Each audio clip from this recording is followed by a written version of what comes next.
10 News begins with breaking news. We are on top of the latest developments after San Diego police shot and killed a man in an Oak Park neighborhood. The scene near 54th and College Grove Drive is still very active as officers investigate.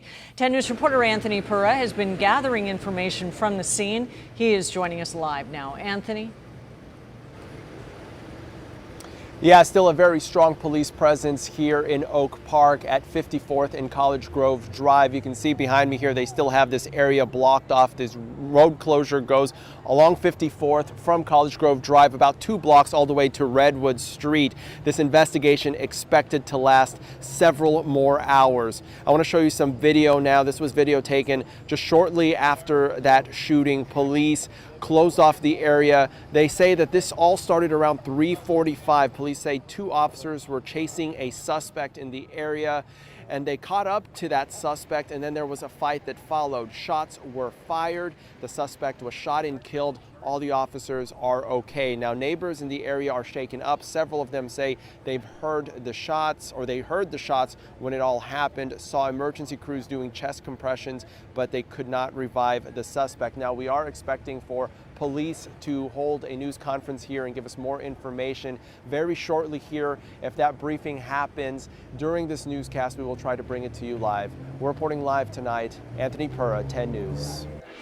And more breaking news in the 10 News Live Center. An SUV has crashed into a shopping plaza in Tierra Santa. Sky 10 was over the scene just a few moments ago. I want to show you some video that Sky 10 recorded. The vehicle went through the front door of a GNC store. This happening just about 20 minutes ago. This is not too far from Tierra Santa Boulevard and the I-15. It's at the intersection of Tierra Santa and Santo Road. San Diego police, they are saying that luckily nobody was hurt, but there was some structural damage, and they are out there investigating right now. In the Live Center, I'm Derek Stoll, 10 News. 10 Fallbrook High School students are in handcuffs after a massive fight on campus today.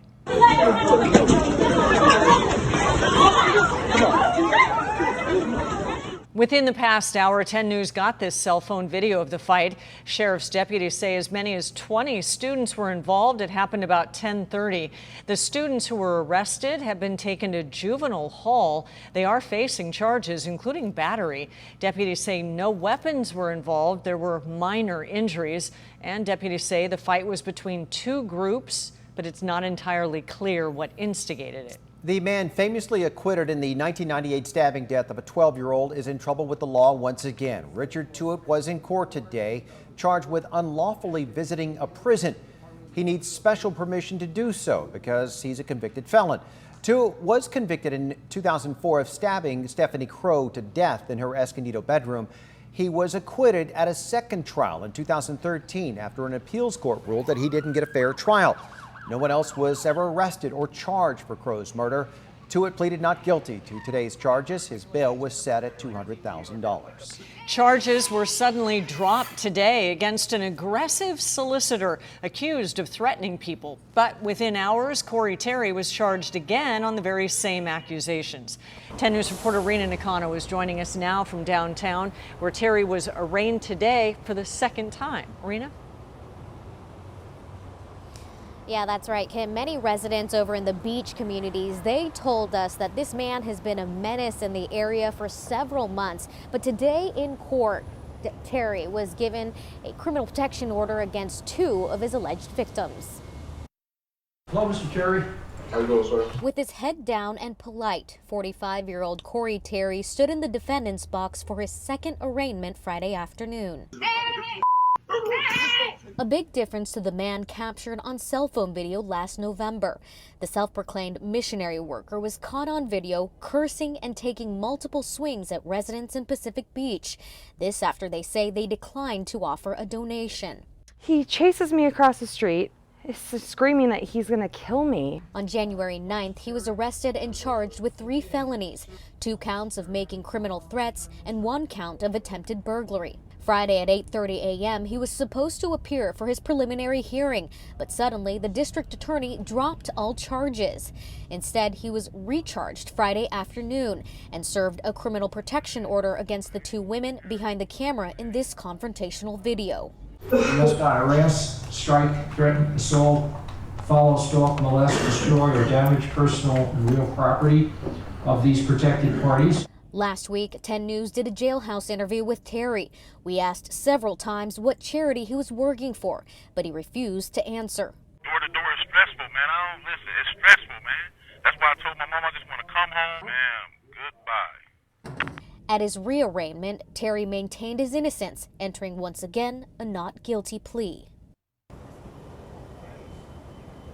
Terry's bail amount remains at $100,000 and his next court appearance is scheduled for February 4th. Reporting live in downtown tonight, I'm Rena Nakano, 10 News. Rena, thank you. The drive to LA may never look the same. We have just learned that starting next month, construction crews will begin tearing down the San Onofre nuclear power plant, instantly recognizable on the North County shoreline.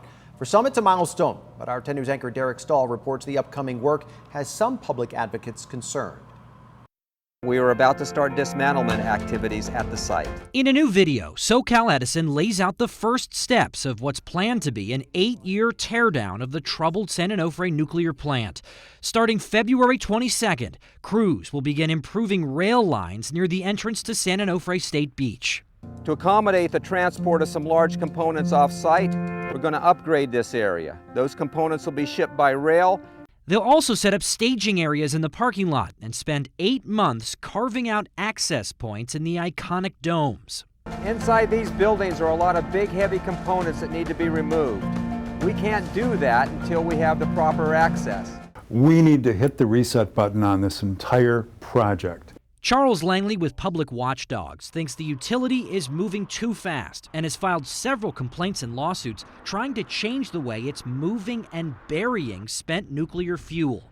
We need a better location, better containers, and we need safety facilities on site that can handle leaking nuclear waste containers. And they're just trying to get it into the ground as fast as possible and make as much money as possible doing it on the ratepayers' backs. He says SoCal Edison's cost estimates for the multi-billion-dollar project have shot up in recent weeks. He's trying to block a new request for another $400 million. Derek Stoll, 10 News. Construction on the San Onofre nuclear generating station began in 1964. Unit 1 was commissioned in 1968 and operated until 1992. Units 2 and 3, they were commissioned in the early 80s. They were upgraded in 2009, but both were shut down just 3 years later. The site will eventually be returned to the Navy, but the buried nuclear waste could remain there for decades.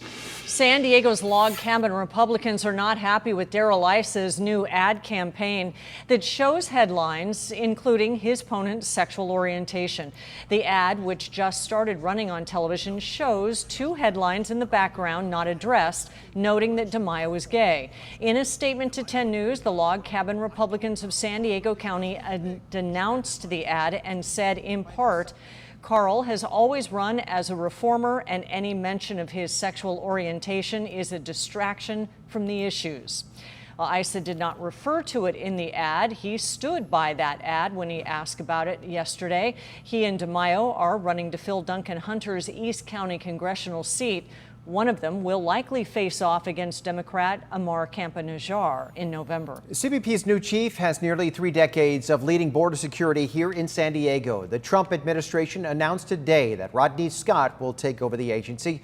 Scott is a 27-year veteran with the Border Patrol, serving as chief of the San Diego sector since 2017.